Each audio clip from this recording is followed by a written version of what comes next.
Hello everyone, and welcome back to our channel, where we explore timeless stories and the lessons they hold for us. Today, we have a wonderful tale from the heart of the forest about an unlikely friendship between an elephant and a fox. It's a story about choices, consequences, and the true meaning of friendship. So get comfortable, and let's dive into the story of the elephant and the fox. Once upon a time, deep in a lush green forest, lived an elephant and a fox. They weren't just neighbors. They were the best of friends, completely inseparable.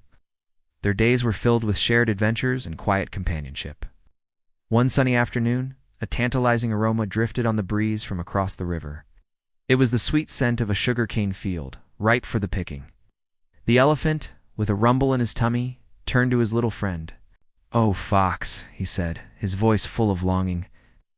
"I have such a craving for some of that sweet sugarcane today." The fox, whose own stomach was beginning to feel quite empty, eagerly agreed. "Me too, elephant. It feels like ages since I've had a proper meal." A sugarcane feast sounds perfect, but there was a problem. A wide flowing river separated them from their delicious goal. The fox looked at the water with a worried expression. "But how will we get across? The river is too deep, and I can't swim at all." The elephant smiled gently, his large, kind eyes twinkling. "Don't you worry about a thing, my friend," he said reassuringly. "Just hop on my back. I'll carry you across safely." And so, with the small fox perched comfortably between his large ears, the mighty elephant waded into the cool water. He moved steadily and surely, his powerful legs pushing against the current until they reached the other side. Together, they trotted into the sugarcane field, their mouths watering in anticipation. The fox, being small, ate his fill very quickly. He nibbled on the sweetest stalks, and soon his belly was round and full. He felt a wave of pure joy and satisfaction wash over him. Feeling completely mesmerized by his own happiness, the fox couldn't contain himself. He threw his head back and let out a series of loud, triumphant howls that echoed through the quiet field. The elephant, who was still enjoying his meal, stopped munching and looked at the fox with alarm. Be quiet, my friend," he whispered urgently. "If the owner of the field hears you, he'll come running, and we'll both be in a lot of trouble." But the fox, lost in his blissful state, paid no attention to his friend's warning. He continued to howl with glee, his voice carrying far and wide. Just as the elephant had feared, the loud howls reached the ears of the farmer. Annoyed and angry, the farmer grabbed a big, sturdy stick and stormed out of his house towards the sugarcane field. Spotting the intruders, he charged at them. The fox, quick and nimble, saw the farmer coming and darted away in a flash, disappearing into the tall sugarcane stalks without a scratch. But the poor elephant wasn't so lucky. His large, heavy body made it impossible for him to escape quickly. The farmer caught up to him and, without hesitation, began to hit him hard with the stick. The blows rained down on the elephant's back and sides. Whimpering in pain, the elephant finally managed to break free and lumbered away as fast as he could, leaving the field behind and heading back towards the river, his body aching from the beating. A little while later, the fox and the elephant met on the riverbank. The elephant was nursing his bruises, his spirit as hurt as his body. He looked at the fox, his eyes filled with disappointment and pain. "Why, Fox? Why did you do that?" he asked, his voice heavy with sadness. "I warned you, but you didn't listen. 'Cause you're shouting, I got beaten." The fox, who didn't seem to feel much remorse, shrugged his little shoulders. "Oh, that," he said casually. "I can't help it. I have a habit of howling whenever my stomach is full.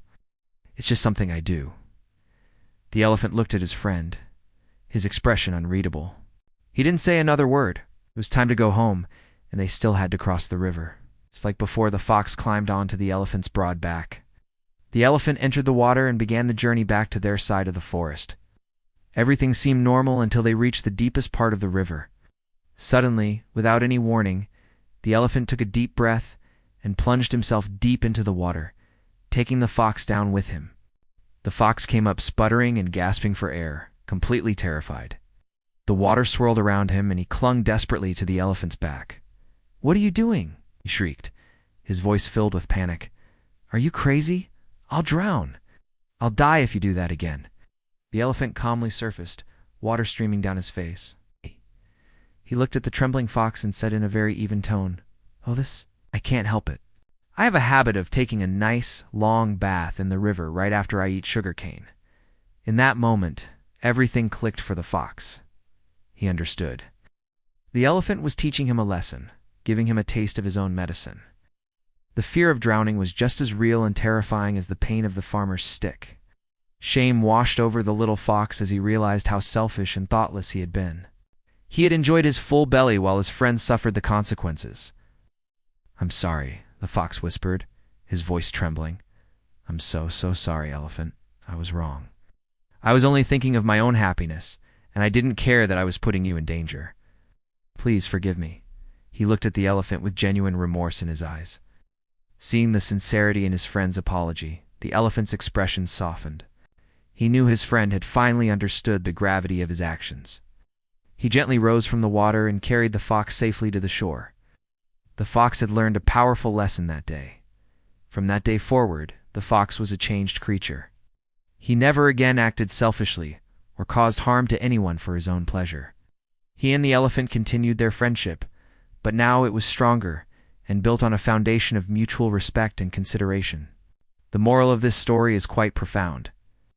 It teaches us that while it's good to do good for others, it's essential to never wish or cause harm to them, especially for our own fleeting happiness. If we act selfishly and hurt others, those actions will eventually come back to us, often in unexpected ways. It's a reminder to always be mindful of how our actions affect those around us. Thank you so much for joining me for this story. I hope it gave you something to think about. If you enjoyed this video, please give it a thumbs up, and don't forget to subscribe to our channel for more stories and wisdom. We'd love to have you as part of our community. Till next time, take care and be kind.